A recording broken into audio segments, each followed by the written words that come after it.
कि कुछ लोग बहुत अच्छा कार्य कर रहे होते हैं, लेकिन उनको जानने वाले, उनके साथी मित्र उनसे कहते हैं, अरे यार तुम समाज के बारे में इतना सोचते हो, परिवार के बारे में सोचा करो यार, हैं? क्यों इतना चिंतित रहते हो, क्यों देश के लिए माथा खपा रहे हो, क्या लेना है तुमको समाज में? परिवार नहीं देख पा रहे हो आप, तो क्या समाज के बारे में सोचोगे? तो ऐसे लोगों के लिए आप सिद्धार्थ की याद दिला दिया करिए कि सिद्धार्थ अगर 29 साल की उम्र में राहुल और यशोधरा को रात को छोड़ के न जाते तो आज दुनिया को इतना बड़ा धर्म, वहां से लेकर के अहिंसा आज तक पूरी दुनिया को प्रभावित करती चली आ रही है। अहिंसा के चलते न जाने कितने पशु पक्षी, कितनी जातियां, कितने मनुष्यों का जीवन आज तक बचता चला आ रहा है। ये भगवान बुद्ध अगर का बौद्ध धर्म न होता तो आज क्या स्थिति होती? तो ऐसे लोगों के लिए वो सिद्धार्थ और का उदाहरण दे सकते हैं कि अगर वो, और समाज के लिए कुछ करने के लिए, तो चाहे सी बात, आप सारे महापुरुषों को देखे होंगे, तो एक छोटी सी बात आज जो पढ़ते हैं, धार्मिक सुधार आंदोलन, प्रथम धार्मिक सुधार आंदोलन के बारे में, धार्मिक सुधार आंदोलन, और ये कुल करीब 62 संप्रदाय इस समय 6वीं शताब्दी ईसा पूर्व के आसपास धार्मिक सुधार आंदोलन से जुड़े, लेकिन इसमें महत्वपूर्ण जैन धर्म और बौद्ध धर्म दो है। और आज भी पूरे विश्व भर में भारत इन दोनों धर्मों की जन्मस्थली के रूप में जाना जाता है, पहचाना जाता है, भारत की एक प्रमुख पहचान है। तो इसको समझने के पहले कि ये कारण क्या थे कि इसका उद्भव होगा, रीजन ऑफ ओरिजिन, धर्म के इन धार्मिक सुधारों के कारण क्या थे? कुछ तो कारण रहे होंगे। तो हम पढ़ रहे थे कि उत्तर वैदिक काल तक हम आए थे, वहां देख रहे थे कि समाज की व्यवस्था ऋग्वैदिक काल को जो कबीलाई समाज था, वो यहाँ तक आते आते ब्राह्मण, क्षत्रिय, वैश्य, शूद्र 4 वर्णों में विभाजित हो गया और चारों वर्णों का पेशा तय कर दिया गया।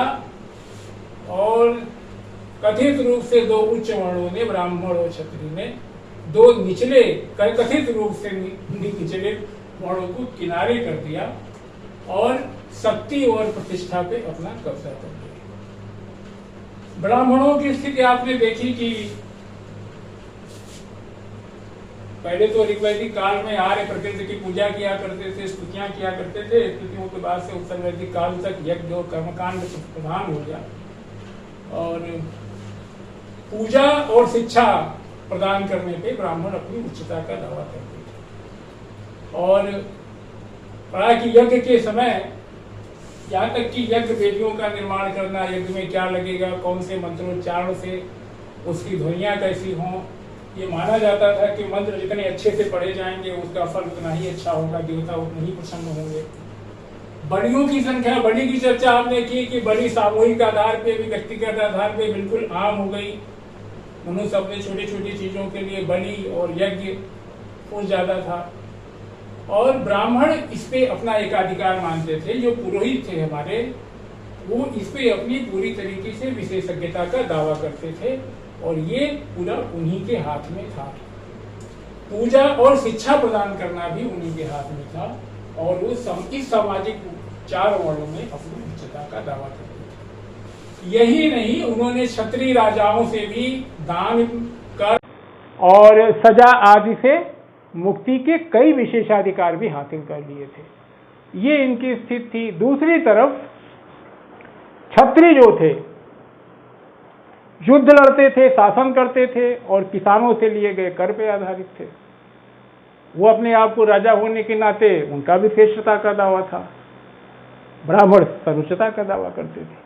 वैश्य जो थे, वैश्य वर्ण, ये एग्रीकल्चर, एनिमल हस्बेंड्री और ट्रेड कॉमर्स कहिए, आजकल कृषि, पशुपालन और व्यापार, ये सारा कार्य वैश्यों के जिम्मे था और यही उस समय के मेन टैक्स पेयर भी थे, मुख्य करदाता भी थे। तो आज किस चीज से अंदाज लगाइए, मानो कि मन हमेशा से वैसे ही रहा है कि आज वैश्यों की स्थिति, आज व्यवसायियों की स्थिति क्या है? सरकार से अपना नियंत्रण ही तो चाहती है ना। तो आज का जो लोकतांत्रिक व्यवस्था में भी जो आज का राजा है वो पूंजीपतियों से साठ गांठ करके ही चलता है और उसके कंधे पे हाथ फेरता है। तो ये वैश्य भी, कहने का तात्पर्य यह है कि वैश्य तीसरे सोपान में भले ही थे, शूद्रों से ऊपर थे, लेकिन वे भी अपनी श्रेष्ठता का दावा करते थे, क्योंकि जो अर्थव्यवस्था थी तो उन्हीं के सहारे चल रही थी ना, अगर कायदे से देखा जाए तो। और यही वजह थी कि सूत्र साहित्य में आकर, सूत्र काल में आकर के आप देखिए, सूत्र काल में, अच्छा सूत्र काल की थोड़ी चर्चा कर लें। सूत्र काल जो हमारा जो है, ये 6वीं शताब्दी ईसा पूर्व से लेकर के तीसरी शताब्दी ईसा पूर्व तक के समय को हम सूत्रकाल कहते हैं। सूत्रकाल में क्या है, समाज तथा उस समय का जो व्यवस्था के लिए जो विधि और जो आचार विचार थे, जो नियम थे, जो कोड ऑफ कंडक्ट थे, उनका इसमें निर्धारण किया गया है। और सूत्र साहित्य तक आते आते वर्ण जातियों में बदल चुका था, और द्विज की अवधारणा, द्विज मतलब 2 बार जन्म लेने वाला, उसकी अवधारणा यहां तक आ गई थी। संक्षेप में जान लें कि सूत्र 5 तरह के होते हैं। कल्प सूत्र, दूसरा है आपका श्रौत सूत्र, तीसरा है सुलभ सूत्र, चौथा है धर्म सूत्र, और 5वां है गृह सूत्र। ये जो है 5 सूत्र होते हैं। कल्प सूत्र में आप देखेंगे तो इसमें विधि नियम है, ठीक। श्रौत सूत्र में आपका यज्ञ आदि का वर्णन है, विधिवत। सुलभ सूत्र की अभी जो मैं बात कर रहा था कि यज्ञ की वेदिकाएं जो बनाई जाएंगी उनकी ज्यामिति माप क्या होगी, उसके लिए यह ग्रंथ लिखा गया था। यानी यज्ञ वेदिकाओं की ज्यामिति माप, यानी ये सब काम जो था ये सब पुरोहितों का था। ये कितना गूढ़ कार्य था, इन सारी विशेषज्ञता पे वो दावा करते थे। और इन्हीं यज्ञों के निर्माण, इन्हीं हवन की पद्धति, मंत्रोच्चार पे ही लोगों का जो है, क्या कहते हैं कि लोगों की आस्था थी, उसी से उनको लगता है कि उनका कल्याण होगा और ईश्वर उनकी मदद करेगा। धर्म सूत्र में क्या आता है, धर्म सूत्र में आपका सामाजिक और धार्मिक कानून थे। उस समय के जो सोशल और रिलीजियस लॉ थे वो जो है धर्म सूत्र में थे। गृह सूत्र में क्या था, गृह सूत्र में मनुष्य के लौकिक और पारलौकिक कर्तव्य का वर्णन था। लौकिक और पारलौकिक कर्तव्य का वर्णन कहाँ था, गृह सूत्र में था, ठीक। ये 5 सूत्र थे। वही मैं ये चर्चा कर रहा था कि ये सुलभ सूत्र की बात कर रहा था। ये आप देख ले, कभी एग्जाम में आएगा तो याद रखिएगा, 6वीं शताब्दी ईसा पूर्व से तीसरी शताब्दी ईसा पूर्व तक का समय था। और इसका कंटेंट क्या था, समाज और व्यवस्था के लिए विधि और आचार नियम क्या सारा वर्णन इसमें कर दिया। देखिए विधि से संबंधित मुख्य यज्ञ था, यज्ञ से संबंधित यज्ञ की वेदिकाएं कैसी बनाई जाएंगी, उससे संबंधित धार्मिक सामाजिक कानून क्या हो, और नैतिक और लौकिक मनुष्य के कर्तव्य क्या है। बस इतनी सारी बातें आ गई। कहाँ उस समय इसरो था और जो है साइंस टेक्नोलॉजी और कंप्यूटर साइंस वगैरह था, इसमें सारी बातें आ गई। मैथ से रिलेटेड देखिए, मैथ इसमें आ गया, सुलभ सूत्र में आ गया। कठिन अच्छी खासी गणित है उसमें। तो ये बात हो गई। तो ये बात हो रही थी, क्षत्रियों तक हम आए थे। हाँ, क्षत्रिय वैश्य तक आ गए थे ना। हाँ, वैश्य कि वैश्य जो है कृषि पशुपालन और व्यापार का कार्य किया करते थे। वो मेन टैक्स पेयर थे। वो अपने तृतीय सोपान से भी वो भी संतुष्ट नहीं थे। शूद्रों की जहां तक स्थिति थी, उनका काम यही था कि शूद्रों का मुख्य कार्य था वो तीनों वर्णों की सेवा करें। और महिलाओं की तरह, महिलाओं की स्थिति भी वही थी, चिंताजनक थी। महिलाओं के साथ साथ, महिलाओं को भी वेद अध्ययन का अधिकार नहीं था। महिलाओं के साथ साथ शूद्रों को भी वेद अध्ययन का अधिकार नहीं था। उत्तर वैदिक काल में अगर आप देखेंगे तो शूद्र जो है घरेलू दास के रूप में, खेतिहर दास के रूप में, बंधुआ मजदूर के रूप में, कहीं कहीं कारीगर के रूप में काम करते थे। और वो छुआछूत के शिकार भी थे। और इसके बावजूद उन्हें क्रूर समझा जाता था, लालची समझा जाता था। हा? और शुरू में अगर आप देखेंगे तो शुरू में जब कबीला था तो कबीले के कानून का जो शासन था उसमें कोई वर्ग भेद नहीं था। सब पे मनुष्य समझ करके, व्यक्ति समझ के सब पे कानून लगता था।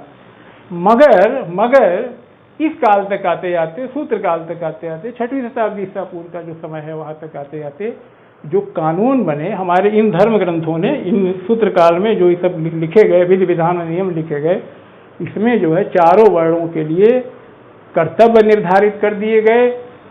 और उसके लिए एक कल्पना गढ़ी गई कि आप जानते ही हैं कि चारों वर्णों की उत्पत्ति कहाँ से हुई है। ये धारणा फैलाई गई कि शूद्रों की उत्पत्ति पैर से हुई है, तो जानते ही है ब्राह्मण की कहाँ से हुई है, क्षत्रियों की कहाँ से हुई है, वैश्य की कहाँ से हुई है, ब्राह्मण की कहाँ से हुई है। तो ये सारी बातें अपना तर्क रखने की इन वर्णों के कर्म निर्धारण करते समय ये धारणा बताई गई, इसको आधार देने के लिए इस तरह की कल्पना की गई। और उस समय के जो सिविल लॉ थे, जो क्रिमिनल लॉ थे, जो नागरिक कानून थे, आपराधिक कानून थे, वो बिल्कुल वर्ण विभाजन पे आधारित थे, वो व्यक्ति के आधार पे नहीं थे। वो जिस जाति जिस वर्ण का होता था, सजा का विधान उसको उसी तरीके से मिलता था। उदाहरण के लिए अगर कोई ब्राह्मण किसी शूद्र के विरुद्ध कोई आपराधिक कृत्य कर दे तो उसको ब्राह्मण को सामान बहुत छोटी सजा दे दी जाती थी। लेकिन अगर कोई शूद्र यही कोई आपराधिक कार्य वही सेम बिल्कुल आपराधिक कार्य किसी उच्च वर्ग के साथ, ब्राह्मण या क्षत्रिय वर्ग के साथ कर दे तो शूद्र को कठोर से कठोर सजा दी जाती थी। और क्या कहते हैं, दंड सजा का जो है बदले का भी कानून था, आंख के बदले आंख, हाथ के बदले हाथ। वो तो फिर भी एक तरीके से कहिए कि क्रूर भरे था, व्यक्ति के आधारित था। लेकिन यहाँ पे वर्ण पे आधारित कानून थे। जो जितने निचले वर्ण में होता था उसको उतनी ही कठोर सजा मिलती थी। ये माना जाता था कि उच्च वर्ण के लोग सर्वोच्च हैं और निर्विवाद रूप से उनकी सर्वोच्चता पे कोई प्रश्न चिन्ह नहीं लगाया जा सकता। समाज की यही स्थिति थी चारों वर्णों की। और कहने का मतलब कि जैन धर्म के वर्धमान महावीर साहब और बौद्ध धर्म के भगवान बुद्ध जी, ये लोग क्षत्रिय वंश से आते थे और क्षत्रियों ने ब्राह्मण के वर्चस्व को चुनौती दी। लेकिन ये इस धार्मिक सुधार के उद्भव का इकलौता कारण नहीं था। ये एक कारण था और मुख्य कारण ये था यहाँ की नई कृषि व्यवस्था। नई कृषि व्यवस्था जो बनी, ये महत्वपूर्ण का कारण थी।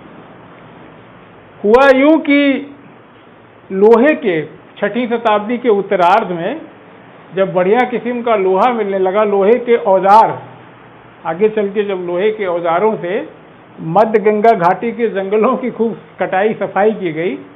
हालांकि बड़े पैमाने पे जंगलों की सफाई तो उपनिवेश काल के पूर्व में ही जो है घने जंगलों को साफ किया गया।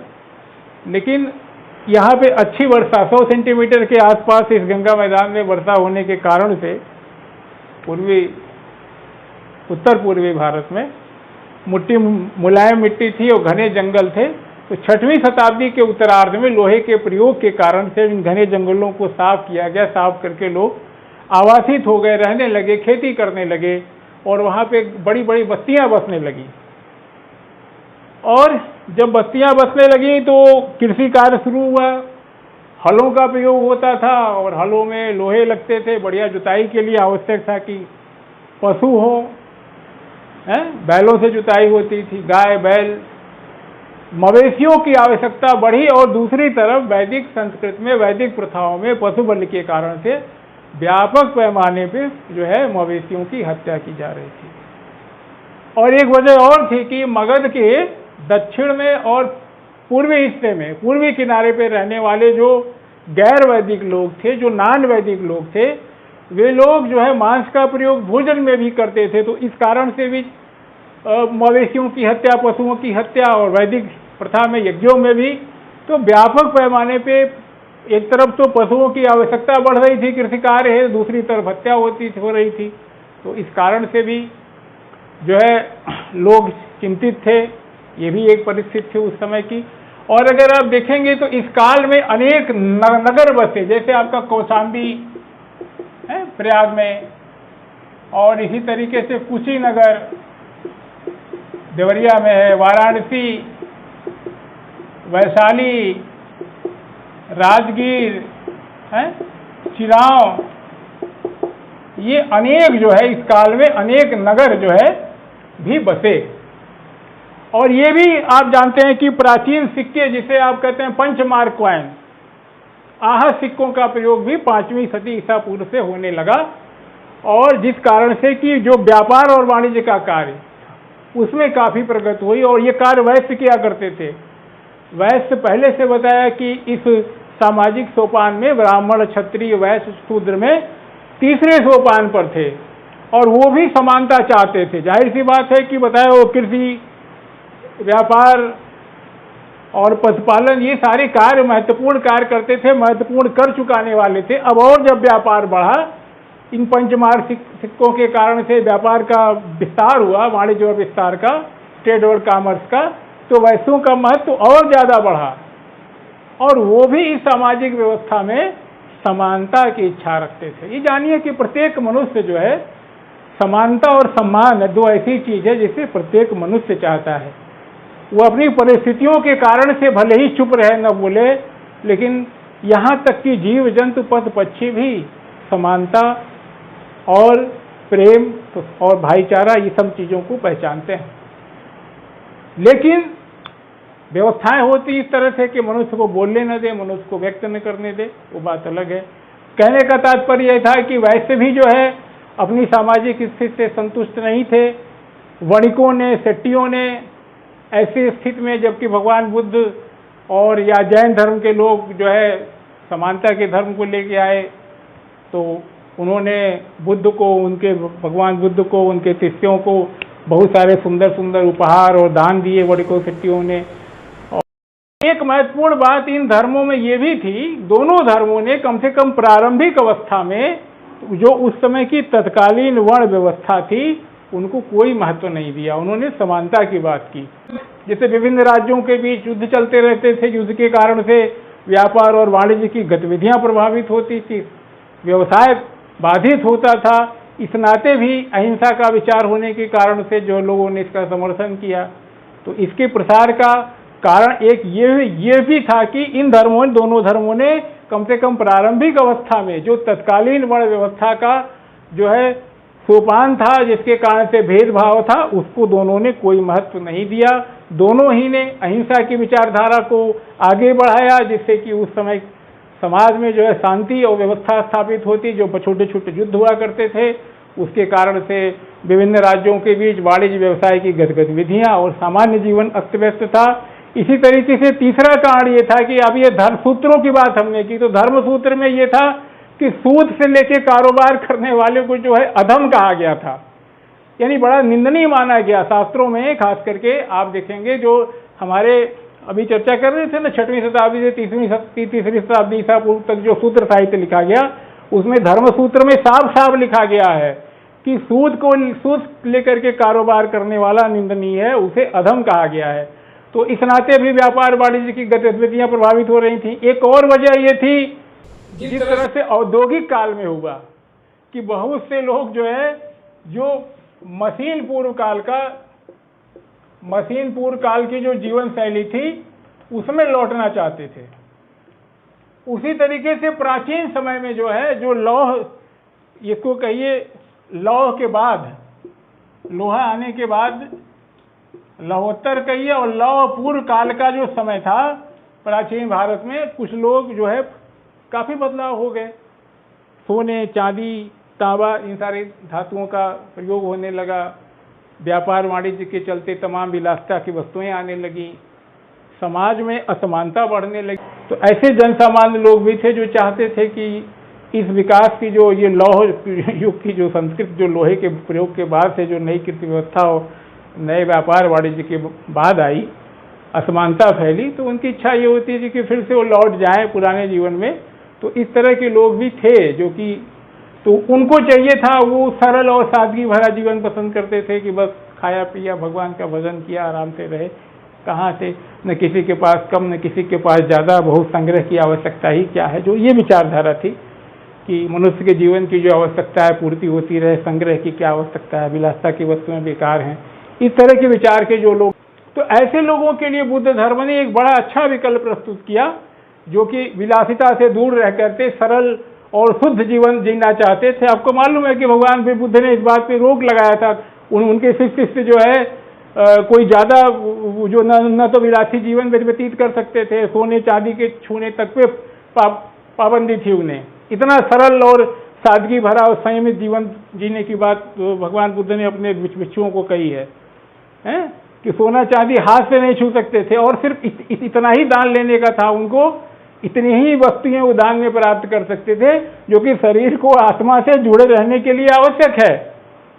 शरीर को आत्मा से जुड़े रहने के लिए जितने साधन की आवश्यकता है बस उतना ही चाहिए था उनको। तो ये सारी बातें मिलकर के ऐसी थी जो कि लोगों को बौद्ध धर्म में या जैन धर्म में दिखाई दी। यही वजह था कि जो धार्मिक सुधार आंदोलन था ये इन सारे पृष्ठभूमि में अपनी सफलता को प्राप्त करता है। ठीक, अब हम देखते हैं भगवान बुद्ध के बारे में। बुद्ध का अर्थ क्या होता है? प्रज्ञावान।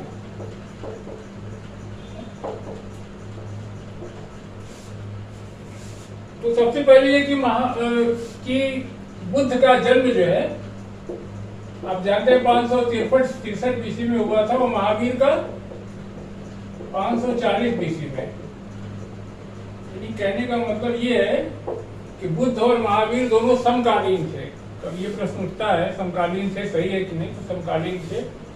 और बचपन का नाम सिद्धार्थ था, सब लोग जानते हैं।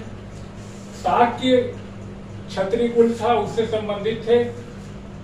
और इनका जन्म कहाँ हुआ था? लुम्बिनी वन में हुआ था, पढ़ते होंगे रुमन देई, कपिल वस्तु, नेपाल की तराई में है। पिता का नाम शुद्धोधन था। क्या नाम था? शुद्धोधन। पिता का नाम शुद्धोधन था। और कौन थे? वो कपिल वस्तु के निर्वाचित राजा थे। ध्यान दीजिएगा कि जो है गणतांत्रिक परंपरा जो है, रिपब्लिक यानी समानता का भाव जो है, ये बुद्ध को विरासत में, सिद्धार्थ को विरासत में मिला था। इनके पिताजी शुद्धोधन जो है कपिल वस्तु के निर्वाचित राजा थे और जो गणतांत्रिक शाक्यों के प्रमुख थे, यानी शाक्यों का जो गणतंत्र था उसके प्रमुख थे। और इनकी माता जो है वो ही राजकुमारी थी। कौशल राज्य था, कौशल राज्य में कोकी वंश था, कोकी वंश की राजकुमारी थी। उनका नाम आप सब जानते हैं, क्या था? हाँ, महामाया देवी। महा दोनों में लगा हुआ है, माता जी में, मौसी में, दोनों में माया देवी और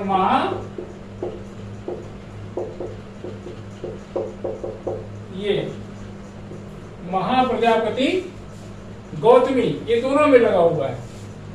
महाप्रजापति दोनों में ये लगा हुआ है। ये मैं इसे लिख दिया कि थोड़ा सा कंफ्यूजन होता है। माता जी जो है ये कौशल राज्य के कोकी वंश की राजकुमारी थी। पिताजी का नाम शुद्धोधन जान लिया आपने, ये महामाया देवी थी। लेकिन जन्म के 7 दिन के बाद ही इनकी माता जी का देहांत हो गया और उनका पालन पोषण इनकी मासी, कहीं कहीं कहते हैं मौसी, मदर सिस्टर, इनका नाम था महाप्रजापति गौतमी। इन्होंने इनका पालन पोषण किया और 16 वर्ष की आयु में ही काफी जल्दी इनका विवाह हो गया। और विवाह भी उसी शाक्य कुल की चौधरा उनसे हुआ। और इनके एक पुत्र थे राहुल, जानते हैं आप लोग, बताने की जरूरत नहीं है। बचपन से ही इनको आध्यात्मिक चिंतन करते रहते थे, इनका स्वभाव था। तभी तो एक स्थिति आ गई ना, 29 साल तक होते होते, 16 साल में विवाह हुआ, 29 साल तक होते होते इनको सांसारिक जीवन से बिल्कुल से रुचि हो गई। और उनके मन में शायद लोगों के दुख दर्द को दूर करने का प्रश्न ज्यादा बड़ा था अपने प्रश्न से। और उनकी जो भीतर की ये पीड़ा थी कि लोगों का दुख दर्द दूर करें, वो इतना ज्यादा था कि उसी की तलाश में वो घर से 29 साल की उम्र में निकल गए। और पहली बार बताते हैं कि अनुमा नदी के किनारे गए और जा करके बाल मुड़वाया। पहले कोई सन्यासी होता है तो पहले सिर मुड़ाता है और काशाय वस्त्र धारण किया और उसके बाद निकल पड़े। और कठोर तपस्या 6 वर्षों की उन्होंने की। सबसे पहले वो वैशाली के पास एक क्या कहते हैं कि सांख्य धर्म के एक आचार्य थे, अलार कलाम साहब, उनके पास गए। अलार साहब निकल जाता है मेरे मुंह से, सांख्य दर्शन के। और सबसे पहले वैशाली के पास वो सांख्य दर्शन के आचार्य थे अलार कलाम, उनके पास गए और वहां बात नहीं बनी। फिर वहां से फिर वो उसी ज्ञान की खोज में थे। फिर वहां से उर्वेला आए, उर्वेला जो बोध गया कोई में है, उर्वेला आए। उर्वेला आने के बाद उन्हें वहाँ कौंडिन्य क्या कहते हैं सहित 5 साधक मिले और 35 वर्ष की उम्र में बोध गया में एक पीपल का वृक्ष है बोध गया में, उसी वृक्ष के नीचे रात को, यानी 29 साल से निकले थे, 7 वर्ष भटकते रहे समझिए, और कठोर परिश्रम के बाद 35 वर्ष की उम्र में उनकी साधना जो थी, कठोर साधना, वो फलीभूत हुई और उस पीपल के वृक्ष के नीचे, वो पीपल का वृक्ष बताया जाता है निरंजना नदी के तट पे, कभी आता है, ध्यान रखिए, सब आता है, और उसी को पुनपुन भी कहते हैं, ठीक है, याद रखिए इसको। निरंजना नदी या पुनपुन नदी के किनारे एक रात को जब वो बैठे ध्यान में थे, तो उन्हें वहीं पे बोध गया में वृक्ष के वृक्ष आता है, किस वृक्ष के नीचे याद रखिएगा, पीपल, कहाँ, बोध गया में। नदी कौन थी, निरंजना पुनपुन के नीचे उन्हें ज्ञान की प्राप्ति हुई। इस ज्ञान प्राप्ति के बाद वो प्रज्ञावान और सिद्धार्थ से बुद्ध में कन्वर्ट हो गए, वो बुद्ध कहलाए, 35 वर्ष की आयु, ठीक। और ये घटना जो है क्या कहा जाता है इसे, महावीर निष्क्रमण, बुद्ध का गृह त्याग जो है महावीर निष्क्रमण कहा जाता है। और बोध गया में पीपल के वृक्ष के नीचे निरंजना पुनपुन नदी के तट पे उनका ज्ञान प्राप्त होना, सिद्धार्थ से बुद्ध में परिवर्तित होना, प्रज्ञावान होना, ये संबोधि कहलाता है, ठीक। उसके बाद से उन्होंने आकर के क्या कहते हैं, सारनाथ में, पहली बार सारनाथ में ब्राह्मण सन्यासियों को, 5 ब्राह्मण सन्यासियों को पहली बार उपदेश दिया। इसे ऋषिपत्तन और मृगदाह के नाम से भी जाता है, ऋषिपत्तन और मृगदाह के नाम से सारनाथ को कहते हैं। सारनाथ में उन्होंने जो है प्रथम बार 5 ब्राह्मण सन्यासियों को उपदेश दिया। इस घटना को क्या कहते हैं, धर्म चक्र परिवर्तन। ये जो है आपका धर्म चक्र प्रवर्तन कहलाता है। पहला उपदेश जो उन्होंने दिया सारनाथ में, और इनके प्रमुख शिष्य आनंद और उपाली थे, आप जानते ही हैं। और तीसरी इनकी महत्वपूर्ण घटना इनके जीवन से है कि ये था ना 563 से लेकर 80 वर्ष में इनकी मृत्यु हुई थी। तो कितना आता है, 600 नहीं 400 घटेगा, हटा दीजिए 80, यानी 483 बीसी आएगा। 483 बीसी में, 483 ईसा पूर्व में ये कस्या, कुशीनगर जिसे कहते हैं, ये देवरिया के कस्या में कुशीनगर है। कुशीनगर में हिरण्यवती नदी के किनारे बताया जाता है कि वहां पे ये चुंद नामक लोहार था, कुछ कथा के हिसाब से उसने वहां ही रुके थे ये, और वहां पे कोई विषाक्त भोजन कर लिया इन्होंने। कुछ लोगों का ये कहना है कि सुअर का मांस था और परोस दिया गया, उन्होंने शिष्य का आग्रह ठुकराने की बजाय उसे खा लिया, या कुछ लोग कहते हैं विषैले मशरूम खाने की वजह से उनको क्या कर, विषाक्त भोजन, ये इस बात पे सहमति है कि विषाक्त भोजन के पॉइजनस फूड की वजह से उनकी जो है मृत्यु हुई। और बाद में उन्हें दस्त, डायरिया वगैरह हुआ, फिर गए नहा के आए। और जब मनुष्य को शरीर छोड़ना होता है तो कोई न कोई बहाना बन ही जाता है। भगवान बुद्ध के साथ भी यही हुआ। और कितने मजबूत कदकाठी के थे कि सोचिए कि ज्ञान प्राप्ति से लेकर 80 वर्ष तक लगातार वो 20-25 किलोमीटर रोज चला करते थे। और उन्होंने अपनी शिक्षा, समानता का उपदेश, अहिंसा का उपदेश, आगे हम संक्षेप में पढ़ेंगे बौद्ध धर्म के सिद्धांत के बारे में, उसको लोगों के बीच में वो प्रचारित करते रहे। पूरे साल वो चलते थे, रोज 20-25 किलोमीटर। सोचिए कितनी मजबूत शरीर रही होगी। और आहार भी क्या रहा होगा, रुकते थे सिर्फ वर्षा ऋतु में, कहीं ठहर जाते थे, उसके अलावा वो अनवरत चलते रहे। और आप कल्पना कर लीजिए कि उस समय के लोगों को, जो अन्य संप्रदाय के लोग थे या जो ब्राह्मण संप्रदाय के लोग थे, उनको समझाना कितना कठिन रहा होगा।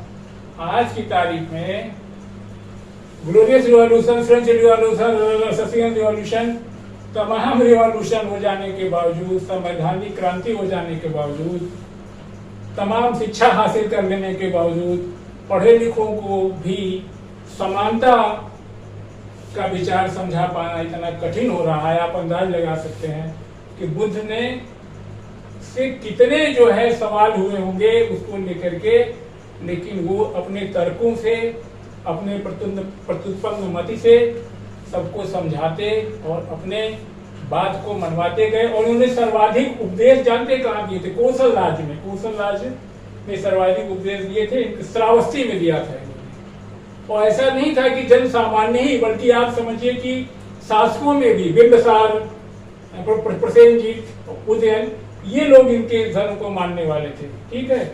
और धर्म के प्रचार में चाहे कोई ऊंचा हो, चाहे कोई नीचा हो, चाहे कोई गरीब हो, चाहे अमीर हो, बिना भेदभाव के इन्होंने 6वीं शताब्दी ईसा पूर्व में कितना मुश्किल था लोगों को समझाना, उस समय समझाया। और आज तक इनका धर्म लोगों के लिए एक आदर्श बना हुआ है।